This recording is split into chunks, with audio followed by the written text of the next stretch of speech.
Merci, Monsieur le Président. Tout d'abord, même si effectivement les shadow rapporteurs des groupes CR, Verts et GUE n'étaient pas là, nous avons eu, comme je le disais précédemment, un échange tout à fait constructif avec eux-mêmes ou les représentants de ces groupes. Et je crois que ce qui a été indiqué par l'ensemble des intervenants, pour le Parlement européen, j'entends, c'est vraiment de mettre l'accent sur le fait que les régions, les autorités locales, les régions doivent pouvoir avoir la capacité d'agir directement dans les propositions qui sont faites et pas uniquement par un système de flexibilité au niveau des États.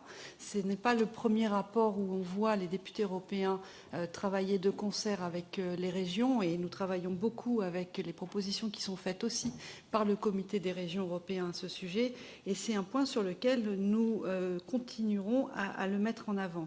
J'ai bien entendu les arguments concernant les régions ultra-périphériques, et je ne peux y être que sensible, effectivement.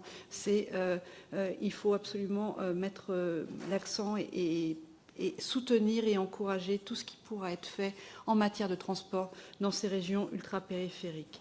Je pense en revanche, concernant l'achat de matériel roulant, qu'il faut pouvoir le maintenir dans le cadre. Pourquoi ? Parce que ce sont souvent les régions qui sont celles qui doivent acheter ce matériel roulant pour les propositions de transport en commun.